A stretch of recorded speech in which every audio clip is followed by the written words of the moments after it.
The pair cost $8 from the back of Marcel Fontaine's flatbed on a Wednesday morning in May of 1932, which was what they cost because Marcel had driven them 400 miles from a failed zoological operation in Saskatchewan and needed them gone before he crossed back into Canada empty-handed. Ada Crane paid the $8 before the crowd at the Blaine County livestock yard had finished deciding what they were looking at. The crowd had been looking for 20 minutes. Not the comfortable quiet of men thinking, the silence of men who had ranched in northern Montana their entire lives and were now standing in front of two animals that did not belong to anything they had ever categorized. The musk oxen were enormous and dark and ancient-looking, as though they had walked out of a different era and had not yet been told it was over. The bull stood chest-high at the shoulder, his long guard coat hanging nearly to the ground in a curtain of coarse brown-black fiber. The cow was smaller, same curtain of outer coat, same horns curving down from the crown and turning upward at the tips. Both stood with the unhurried self-possession of animals that had been the dominant creatures in every landscape they had ever occupied, and saw no reason to revise that assessment for a livestock yard in Montana. 3 men had approached the truck. All 3 had retreated. The musk oxen had not charged.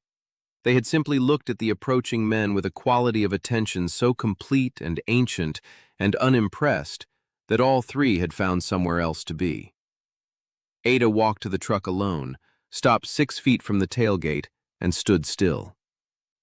She was still for a long time.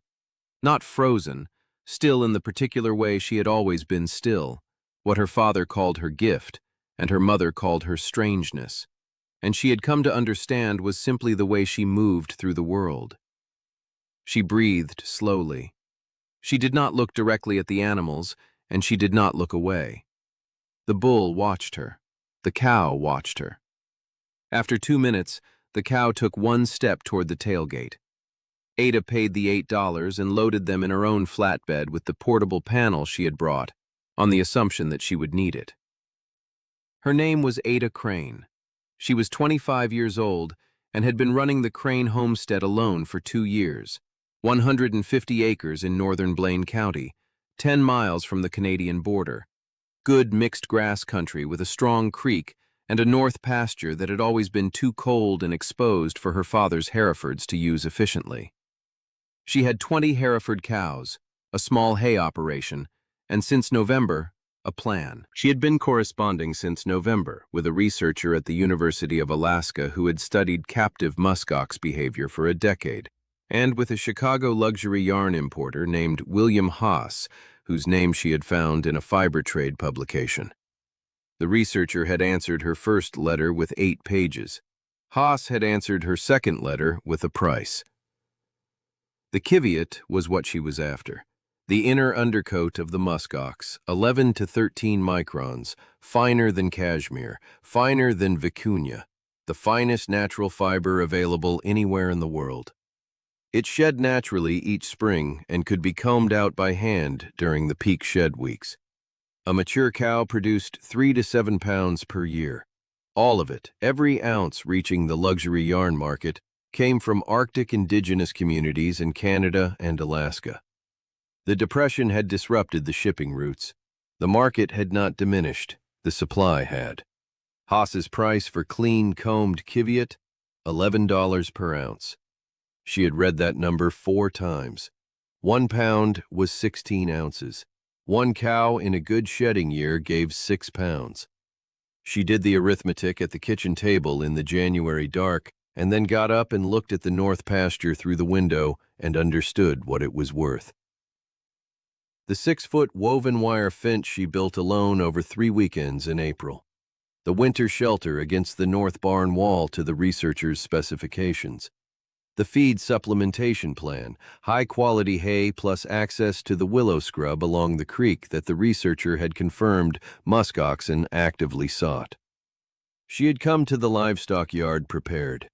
The part she had not planned was how the bull would look at her when she stood still in front of the truck, not with the dull assessment of a domestic animal, but with a quality of recognition that had, for one moment, taken her breath entirely. She named the cow Nuna, the Inuit word for land. The bull she called Siku, the word for ice. The first 2 weeks were the work of understanding. Musk oxen were not cattle and could not be managed as cattle. They moved on their own terms, in their own time. They responded to stillness and patience and the absence of urgency, which Ada happened to possess naturally. By the end of the second week, Nuna would walk to her, not all the way, but close enough to be a beginning. Siku required 4 weeks. It was in that third week that Noah Garrett first saw them. He was driving the county road past the Crane property on a Tuesday afternoon, heading back from the Mathers supply run, when he saw the Musk oxen in the north pasture from the road. He slowed without deciding to. He stopped the truck. He sat behind the wheel for a moment, looking at 2 animals that his 33 years of ranching in northern Montana had given him no frame for. Enormous and dark and entirely prehistoric, their long guard coats moving in the June wind, both of them standing with a quality of absolute composed presence that he had never seen in any domestic animal in his life. He got out of the truck. He walked to her road gate. Ada was in the north pasture doing the afternoon check, and she saw him at the gate and walked out to meet him, because a man standing at your gate looking at your animals with that expression was someone worth talking to. He was 33 years old, dark-haired, thick, dark brown, the kind that stayed dark under every season of Montana sun, with dark eyes that were warm and quick in the same expression at the same time. He had a strong jaw, a straight nose, the sun-bronzed complexion of a man who had worked outdoors for 20 years, and it showed in the best possible way. He farmed the 220 acres to the east, a Black Angus operation, well managed, the kind that had weathered the Depression through size and stubbornness. He was, in the settled opinion of Blaine County, the finest-looking man in it, and the best rancher under 40, and these 2 facts were said in the same breath so often they had become one. He looked at her when she reached the gate with the expression of a man who has seen something he cannot immediately account for, and is not going to pretend otherwise. She waited, because she was a woman who let people arrive at their own questions. He nodded toward the north pasture. What in the world are those? Musk oxen. She looked back at Nuna and Siku, who had both turned to face the gate with the characteristic focused attention she had stopped finding unnerving, and had started finding, in a way she did not examine too carefully, beautiful. A bull and a cow, out of Saskatchewan. Nuna was watching him with the complete unhurried attention she directed at everything worth evaluating. She's looking at me. She looks at everything. Ada let the gate latch drop. It's how they are. Friendly once they've decided you're worth it. He was quiet, watching the animals watch him. Then, with the careful formality of a man raised to do things correctly, he put his hand out. Noah Garrett, east of you. Ada Crane. She shook it. I know who you are. He had the expression of a man pleased to be known and not certain whether to acknowledge it. He looked at the musk oxen, at her, put his hat back on, and went back to his truck. He came back the following Tuesday, pulled over at the road gate, walked in, found her at the near pasture, and asked how the animals were settling in. No pretext, just the question, and the quality of listening she was already beginning to recognize in him, not waiting to respond, actually receiving what she said. He asked one question about the willow scrub along the creek. She answered it. He drove away 20 minutes later and came back the Tuesday after that, and the one after that. He had stopped needing a reason, and she had stopped expecting one. Before we find out what Ada builds from $8 and 2 animals nobody in Blaine County could get near, tell us in the comments where you're watching from. This channel reaches people from all around the world, and we love knowing where these stories land. If you haven't subscribed yet, hit that button now. New stories every week. The Qiviut shed came in late April. Over 10 days in early May, both animals moved through the natural shed with the systematic efficiency of creatures who had been doing this every spring since before Montana existed as a name for anything. She collected from fence wire first, then hand-combed Nuna on the third day, and Siku on the fifth, both of them standing with the philosophical patience of animals who understood that this was simply what spring required. The Qiviut came away in soft, clean drafts, cream-colored and impossibly light, with a fineness she could feel even through her gloves. She sorted vegetable matter by hand at the kitchen table over 2 evenings in good lamplight. Total first-year harvest, 9 pounds and 3 ounces.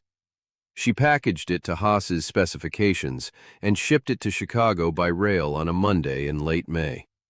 The bank draft arrived on a Thursday in June, $1,617. She sat with it in both hands at the kitchen table for a long time. She set it down. She picked it up again. She had calculated her way to this number repeatedly since January, and yet holding it in her hands was entirely different from calculating it, the way that seeing a landscape after years of reading about it is different from the reading. Her Hereford operation had cleared $208 the previous year, from 20 animals all season. This was from 2 animals and 10 days of careful work. She put the draft in the Qiviut ledger, its own notebook, separate from the farm accounts since March, and projected forward. Nuna was pregnant, due to calf in late February at the end of the Musk Ox's 250-day gestation. 3 animals next spring. At 5 animals, the annual harvest would exceed $4,000. She needed more pasture. The Kellerman property, 208 acres to the north, empty since Frank Kellerman's sons went to Spokane in 1931, had been in her projections since January. $950 asking price. She had $900 in the bank and $1,617 on the table. She went to the bank on Monday. Noah came by the road gate the following Tuesday. Ada was in the south pasture and walked up to meet him. She told him the bank draft number. She watched his face while she said it. He was quiet for a moment.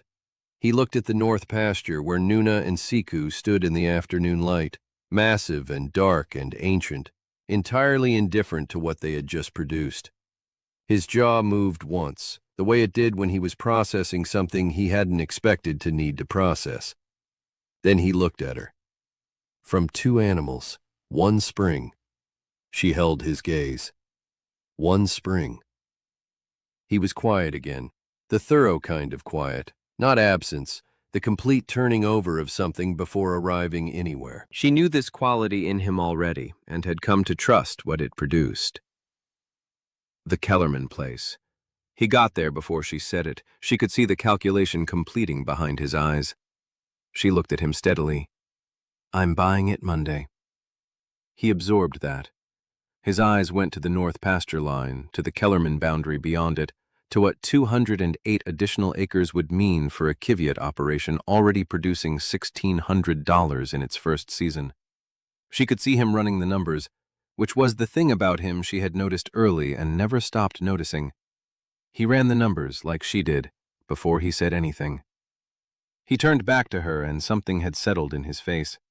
Something that had been working its way toward resolution for 6 Tuesdays and had arrived. Her name, when it came, landed with the weight of something he had been carrying carefully. She waited. She was good at waiting. He took his hat off. He held it in both hands, something she had never seen him do before, and it told her something about what was coming. He looked at the musk oxen, at the north pasture, at her. "I have been trying to find the right moment to say something," he told her. "I've come to think the right moment is the one you make rather than the one you wait for." She looked at his hands on the hat brim, at his face, which was the particular face of a man who has made up his mind completely and is not going to change it. "Then make it," she told him. He stepped closer, close enough that she could see his eyes clearly, dark brown and warm and entirely certain, and said it plainly, the way she had noticed he said everything that mattered. "I want to spend the rest of my life watching you do things the county said couldn't be done. I want to be standing next to you when you do them." She looked at him for a moment. She had arrived at this position weeks ago in a gradual accumulation of Tuesdays and good questions, and a man who had never once told her what to do with her animals. "You've been standing next to me since June," she pointed out. The corner of his mouth moved. "I know." He looked at her the way he had been looking at her since the first Tuesday. "I was hoping you'd noticed." "I notice everything," she told him. She always had. He asked her then, standing at the road gate with Nuna watching from 40 feet with the philosophical composure of an animal who has seen everything and is surprised by nothing. Ada said yes with the same directness she brought to every true thing. That was how it was settled. "We're halfway through this story, and we want to know, have you ever seen a musk ox in person? That prehistoric coat, those horns. There's nothing else like it in the world.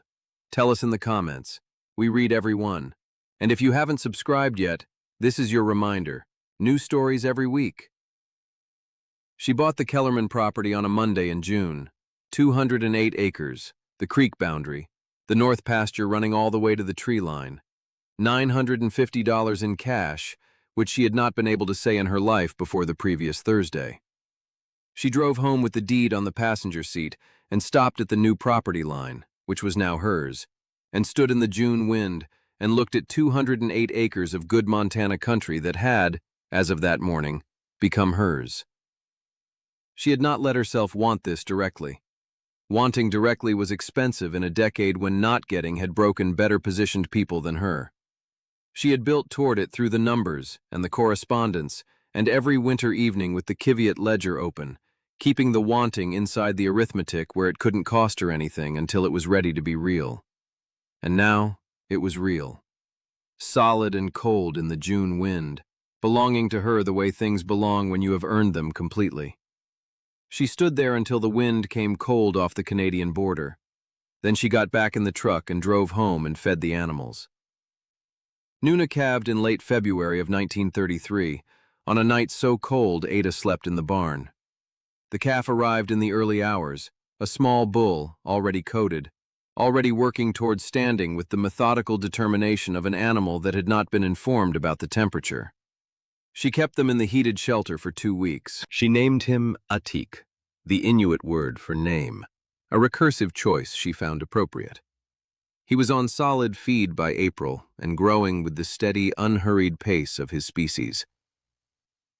3 animals now. The spring shed of 1933 produced 14 pounds of Qiviut. William Haas had sent a revised contract in January, $12 per ounce, guaranteed purchase, 3-year term.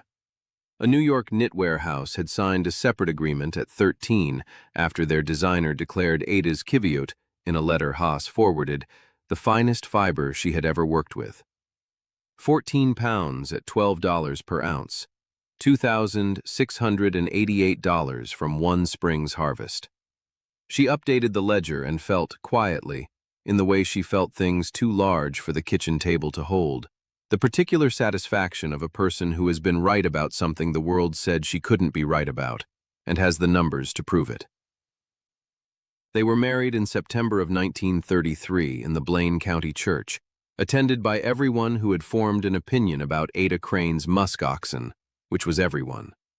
She wore ivory wool her mother sent from Great Falls, and walked down the aisle with the composed certainty she carried everywhere. Noah stood at the altar and watched her come toward him with the expression of a man who has been watching something come toward him for 18 months and finds, at the moment of arrival, that the reality exceeds what he had been imagining. They said their vows in front of Reverend Cole, who kept it short because both of them had already said what they meant at the road gate in June, and the ceremony was, in some sense, conducted for the county's benefit. Noah took her hand when it was done, and she let him keep it. The county agreed it was the finest wedding in recent memory, which she noted quietly was the second time the county had agreed with a decision of hers, which was 2 more times than she had expected. The Crane Garrett operation, 370 acres total, the Qiviut herd on the north pastures, and the Black Angus cattle on the south, the shared creek running between, grew through the following years with the steady logic of a thing planned correctly from the beginning.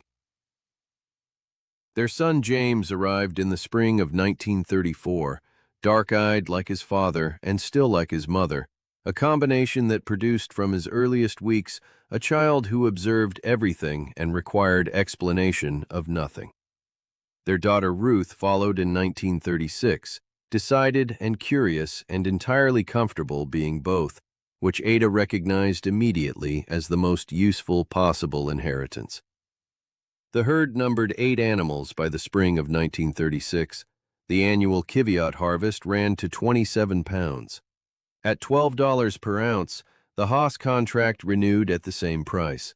The New York house held at 13. The combined fiber income for 1936 was $5,184. She updated the ledger in the same careful hand she had kept since March of 1932. That evening, while Noah was washing up after the day's work, she mentioned the number. He stood at the sink with the water running. His hands went still. "That's more than my father's ranch earned in 10 years. He turned off the water, dried his hands, came across the kitchen and held her without saying anything else, which he almost never did, which meant the number had reached something in him that ordinary words didn't reach. She let him hold on and looked past his shoulder at the window and the north pasture in the evening light. The herd moving through the good Montana grass, Nuna's third calf running close beside her, Siku at the far end with the immovable composure that was simply his nature, the Kellerman fence line marking the boundary of what the Qiviut had bought. On a May morning in 1937, she was in the north pasture for the pre-shed assessment when James found her, 3 years old, entirely capable of navigating the pasture gate alone, which she had accepted as a fact of his character. He walked directly to Nuna and put both hands on her great nose, which Nuna allowed because Ada had been bringing him to the pasture since he was 6 weeks old, and Nuna had decided, in the measured way she decided everything, that he was part of the herd. Noah was at the gate with Ruth on his shoulders, Ruth leaning toward the animals with the focused interest of a child who has decided, "This is the most interesting place in the world." Ada walked to meet them. He handed Ruth down. Ruth pointed at a teak across the pasture and said his name precisely. James came running from Nuna's side with something found in the grass requiring immediate adult assessment. Noah looked at Ada, and the question in his eyes was not about the ledger. She looked at the north pasture, at the herd, at the Kellerman boundary running to the tree line, at the 2 children who had grown up knowing the word Qiviut before they knew the word money. At all of it, this particular life, built from $8 and 2 animals and the willingness to stand still at a truck tailgate until something ancient decided she was worth trusting. "Exactly the way I calculated it would look," she told him. He smiled. She took his hand. The herd moved through the May morning in the long northern light. All that dark ancient coat, those curved horns, that absolute composed presence that had not changed since the Ice Age and would not change for anything as small as a decade's hard times, and the Montana sky held everything it always held, wide and indifferent to what had been built beneath it, which was fine. Ada had never needed the sky's approval. She had always only needed the numbers, and the numbers had always told the truth. If you've made it to the end of this story, thank you. Leave a comment below. Have you ever stood completely still and waited for something worth waiting for? Your stories are what makes this community what it is. Subscribe if you haven't already. We'll have a new story for you next week. Ada Crane had been told the north pasture was too cold, the Musk oxen were too wild, that she had no business attempting what she was attempting. The county said these things with the confidence of people who have never run the numbers. The numbers said $11 per ounce, then 12, then 13. They said 8 pounds per animal per year, and she had 8 animals, and she could see the next 4 from where she was standing. You do not need permission to do what you can see clearly. You need the research, the fence built right, the stillness to stand at a tailgate and wait while an ancient animal decides whether you are worth trusting. And then you do the work, honestly, every day, and let the numbers tell the truth. They always tell the truth.